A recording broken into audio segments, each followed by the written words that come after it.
नमस्कार, मैं वीरेंद्र मौर्य। साथियों, आज का हमारा ये वीडियो ईसा मसीह के जीवन की कुछ महत्वपूर्ण बातों पर है। ईसा मसीह कौन थे? क्या ईसा मसीह कभी भारत आए थे? क्या ईसा मसीह एक बौद्ध भिक्षु थे? क्या ईसा मसीह का बुद्ध धर्म से कोई कनेक्शन है? क्या ईसा मसीह का जो धर्म ईसाई धर्म है उस पर बौद्ध धर्म की छाप है, बौद्ध धर्म का प्रभाव है? ऐसी बहुत सी महत्वपूर्ण बातों को जानने के लिए सबसे पहले आप लोग हमारे YouTube चैनल को सब्सक्राइब कर बेल आइकन दबा लें। साथियों, जैसा कि आप सब जानते हैं, ईसाई धर्म का जो पवित्र ग्रंथ है बाइबल, इंजील, उसके अनुसार ईसा मसीह के 13 से 29 साल के बीच का उल्लेख बाइबल में नहीं मिलता है।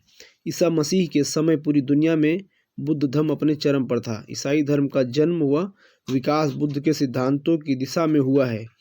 इसमें कोई आश्चर्य की बात नहीं है, क्योंकि यह प्रमाणित तथ्य है कि जिस क्षेत्र में ईसाई धर्म का उदय हुआ वहाँ ईसा के बहुत पहले से ही बौद्ध भिक्षुओं का आना जाना था। ईसाई धर्म पर बुद्ध धर्म की छाप स्पष्ट रूप से देखी जा सकती है। निकोलस नोतोविच का शोध एक रूसी अन्वेषक निकोलस नोतोविच ने भारत में कुछ वर्ष रहकर प्राचीन हेमिस बौद्ध मठ में रखी पुस्तक द लाइफ ऑफ संत ईसा पर आधारित फ्रेंच भाषा में the unknown life of Jesus Christ नामक पुस्तक लिखी है। हेमिस बौद्ध मठ लद्दाख के लेह मार्ग पर स्थित है। ईसा मसीह सिल्क रूट से भारत आए थे और यह मठ इसी तरह के सिल्क रूट पर था। उन्होंने 13 से 29 वर्ष की उम्र तक यहाँ रुककर बौद्ध धर्म की शिक्षा ली। 13 से 29 वर्ष मतलब लगभग 16 वर्ष उन्होंने भारत के बौद्ध मठों में निकाला। तो ईसा मसीह ने इन 16 वर्षों में निर्वाण के महत्व को समझा।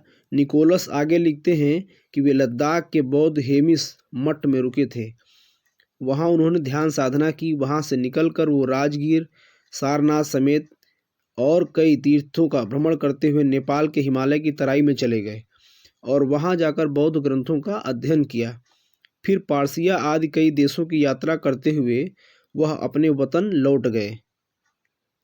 इस बीच वो तिब्बत में भी उन्होंने कुछ समय बिताया है शोध में, अध्ययन में।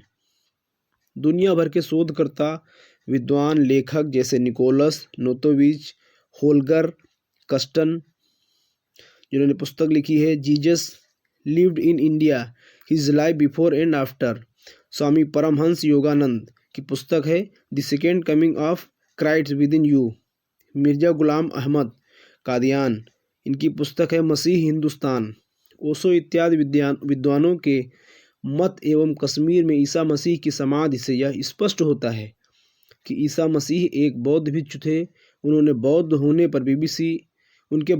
पर बीबीसी रिपोर्ट ने भी ईसा मसीह द्वारा कश्मीर हेमिस बौद्ध मठ में रहकर ध्यान साधना व भारत के अन्य जगहों पर शिक्षाएं ग्रहण करने और कश्मीर में ईसा मसीह की समाधि होने की बात को स्वीकारा है।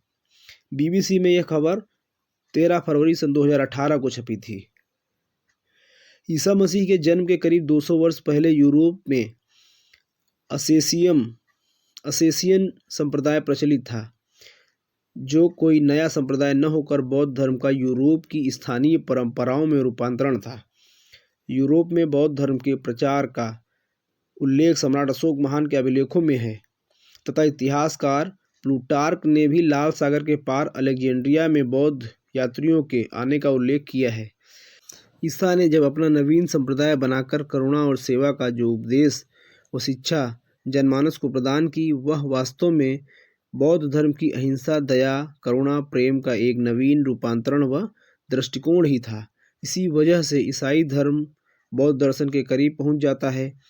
पश्चिमी विद्वान आर्थर लिल भी सिद्धांतों व व्यवहार की समानता के आधार पर यह स्वीकार करते हैं कि ईसाई धर्म पर बौद्ध धर्म की अमिट छाप है। अमेरिका में बौद्ध सभ्यता, आचार्य चतुर्सेन शास्त्री ने अपनी पुस्तक बुद्ध और बौद्ध धर्म में प्रोफेसर फायरमैन के हवाले से बताया कि 1400 साल पहले बौद्ध भिक्षु अमेरिका पहुंच चुके थे और वहां बौद्ध धर्म का प्रचार किए थे। अलग बात है कि इतिहासकार आज ये भी बताते हैं कि कोलंबस ने अमेरिका की खोज की। ठीक वैसे ही इतिहासकार जैसे कि कुछ लोग कहते हैं कि वास्को डी गामा ने भारत की खोज की। अलग बात है, इस विषय को मैं फिर कभी और आप लोगों के बीच विस्तार से साझा करूंगा।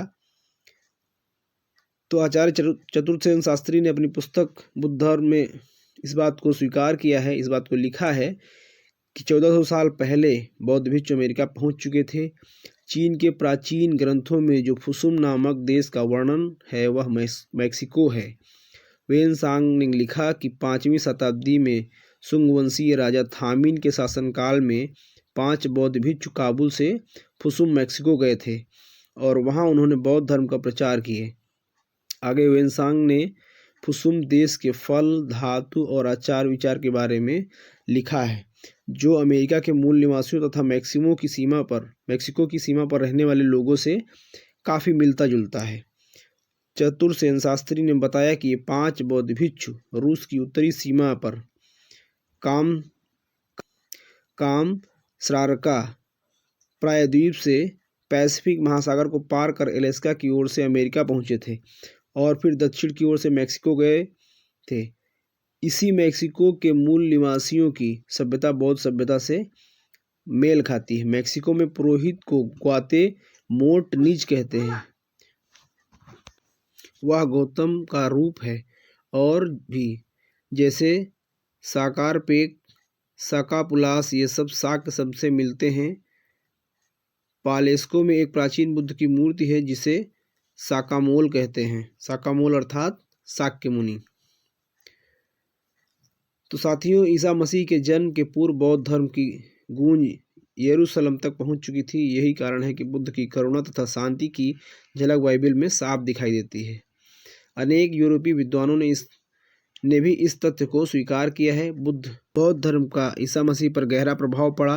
विशेष रूप से उनका चर्च सिस्टम बौद्ध मठों का प्रतिरूप है और ये आज भी आपको देखने को मिल रहा है। यूरोप के देशों में, विशेषकर अमेरिका के न्यूयॉर्क जो जेलें हैं, वहाँ आज भी कैदियों को सुधारने की जो व्यवस्था है वो विपस्सना करके वहाँ के कैदियों को सुधारा जाता है। अब आप समझिए, सम्राट अशोक का जो शासनकाल था, उनके शासनकाल में भी कैदियों को विपस्सना के माध्यम से सुधारने की व्यवस्था थी और 2300 वर्षों बाद आज भी यूरोप के देश सम्राट अशोक महान के बताए हुए मार्ग पर चल रहे हैं और उन्होंने सम्राट अशोक की जो शासन व्यवस्था थी उसको आज भी जीवित रखा है। न्यूयॉर्क की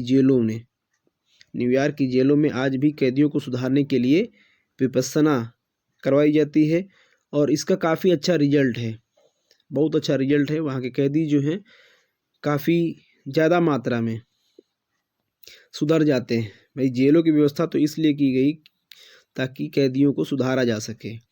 ज़रूरी नहीं है कि आप कैदियों को जान से मारेंगे तभी वो सुधरेंगे। किसी भी व्यक्ति को सुधरने का मौका मिलना चाहिए और यदि वो व्यक्ति अपने जीवन में सुधार कर एक नई ज़िंदगी शुरुआत करना चाह रहा है तो इसमें क्या बुराई है। तो साथियों, आप लोगों ने देखा किस तरह से अमेरिका की जेलें आज कैदियों को सुधारने के लिए विपस्सना करवा रही हैं।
my sisters be free from all sufferings and pains.